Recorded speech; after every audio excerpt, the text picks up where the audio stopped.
Do you think that there's any other team not named Oregon who could overthrow Ohio State this year? Right now, I don't think so. Now Interesting. that could obviously change. Depending on how Michigan looks against Texas, we're gonna know a lot. Texas lost their two stud defensive tackles in Sweat and Murphy. So if Michigan's offensive line is able to gel really well that first game against Fresno State, and we see them dominate Texas in the trenches, possibly Penn State. I have to see them put it all together. I know they're going on year 3 of that great recruiting class with Carter and Allen, Singleton, Aller. Um, but I have to see it. I have to see it in the first couple of games. Those, Penn State and Michigan really play well. But as of right now, I don't think anybody besides Oregon could knock them off. Interesting. And I say that because I look at Michigan and Penn State, and while I view Ohio State as the best team in the Big Ten right now, I think that top four is fairly close together. Ohio State being in the lead, but Oregon and Michigan and Penn State, whatever order you want to put them in between 2, 3, and 4, are trailing pretty close behind Ohio State. And with Penn State, it's James Franklin, so I can't pick him to beat Ohio State. And with Michigan, there's just so much that's new, and it's a road game. I just have a feeling that looking at Penn State and Michigan roster wise, especially in the trenches, that if Ohio State doesn't play their cards right or play to their strengths, those teams I think do overall have a trench advantage matchup. But again, I think Ohio State deserves to be preseason number one. I'm picking them to win the Big Ten. But I think the Big Ten in that top heavy 4 team area will be pretty competitive.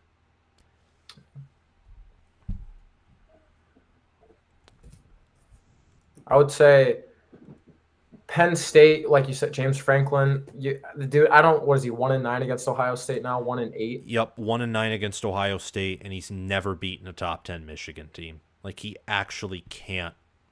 So well, Josh Pate would say he hasn't, not that he can't, but at some point when you're so consistent at something, that's kind of like just the rightful expectation. Yeah, and it's not a talent thing. I mean, they have talented players every single year. They recruit so well, and they get them at home this year. Penn State's schedule, I know we're talking about Ohio State here, but Penn State's schedule this year, they don't have Oregon, they don't have Michigan. I know they have to go to USC, but I'm not very high on USC this year. I think they have to go to Wisconsin, Yep. and they get the Buckeyes at home. And all those guys going into their third year that are so talented, some of them are going to go to the NFL draft next year. Abdul Carter, in my opinion, is one of the best defensive players in college football. I mean, just what's the excuse? I mean, are Penn State fans just going to be okay with this? Year after year after year losing this game because I they've come close. Yeah, I feel the pent up anger, especially last year after that Michigan game. That's why Yursich was fired the morning after. Not just because it's another performance, but the fans were booing the team, the players. It was toxic all over social media. And I mean, to a certain degree, it's just a game, but that performance was awful. I mean, Michigan, their run blocking O line wasn't nearly as good as the prior 2 years, and then they ran for 5 yards per carry against the number one run defense. It was a microcosm to a certain degree of 2022 all over again, just without the 50 and 60 yard runs, or there was even the third and long conversion run by Edwards, where he had a touchdown against Penn State last year on a third and long, and then late in the fourth quarter in 22, they just ran it to chew clock and he converted it, and I think they got a touchdown out of it. Yep. But let's actually move on to Penn State, because despite all of those things, Franklin being himself and not in a good way when it comes to top 10 opponents, And this team in big moments, despite all the NFL talent they have, like you said, they just keep coming up short. And there's no excuses for it. But I think that with the easy schedule and with what they bring back, they're second in the former bit. No, that's the wrong way of phrasing it. In the top 4 teams by preseason odds and rankings in the Big Ten, they're second in returning production. They're ahead of Ohio State and Michigan. They're only behind Oregon. And Oregon's only number 1 because of transfers. So you take out transfers, Penn State in that category would be number 1. And that's important for team cohesion, and you never exactly know how transfers will pan out. I think that this is the year, whether in the regular season against Ohio State or in the postseason, because I think they'll make the college football playoff, they'll beat a good team. They'll beat a top 10 team in a legitimate setting, in a legitimate chasing the national championship moment. Not like they did against Utah in the Rose Bowl, which that was the season's end no matter what. Or not. When was the last time they beat a top 10 team before then? It's so long ago. It was Wisconsin in 2016. But I think they'll get it done this year because of number 1, Andy Kotelnicki, number 2, Drew Aller in his second year with a better OC, and number 3, actually, this reason's probably the most important besides Kotelnicki, what they have on their defensive front. They lost guys, but then they reshuffled them, and they had so much depth there last year that I think they'll be nearly as good, if not the same. Yeah, I think, their defensive line, the problem they've had in the last couple of years is that their defensive tackles haven't been, big enough guys to withstand an entire game and stop the run. Now, I don't have the depth chart in front of me, but I've looked at it a lot. They've got 4 or 5 guys that have been there for a long time that have gotten bigger and stronger. Their defensive tackles are going to be better. And I know they lost Chop Robinson and Adisa Isaac, but Denise Sutton, that kid's ceiling is so he could be a first-round pick. And then taking Abdul Carter and moving him down to edge, he might be, we might be seeing a Micah Parsons 2.0. And I know that's a big comparison, but that kid's ceiling's super high. It's realistic. This defensive line is going to be insane. Yeah, they have 3 out of the 5 guys you mentioned who are all seniors, which means next year you wonder what'll happen next year. But they're all actually Zane Durant's a junior, but 4 out of the 5 that you brought up are seniors, and 3 of them weigh over 300 pounds, and they're all like 6'2", 6'3", so they're sized now. And then Carter will be an All-American at edge. Dennis Sutton has that potential. And then Zariah Fisher and Amin Vanover, their backups at the 2 edge positions, they're seniors too. So this unit is veteran-laden. And on the offensive side, they have multiple seniors and juniors, and they've recruited well there. They've out-recruited Michigan and Ohio State by a long shot on the offensive line over the past 4 cycles. So I wasn't impressed with Phil Trautwein and the job that he did at first, but every year their offensive line's gotten bigger, more physical, and better. So I really think that in spite of Franklin, that this is the year. And I could be wrong on that. And I don't have them beating Ohio State. But what I'm implying is, especially with Kotelnicki's system and the fact that they have some younger, unproven talent at receiver and at secondary, I think they'll get better as the year goes on, especially with their easy schedule and the fact that Franklin before has rested players at the end of the regular season like they do in the NFL. He did that 1 year against Rutgers, and I think he's done it some other years too.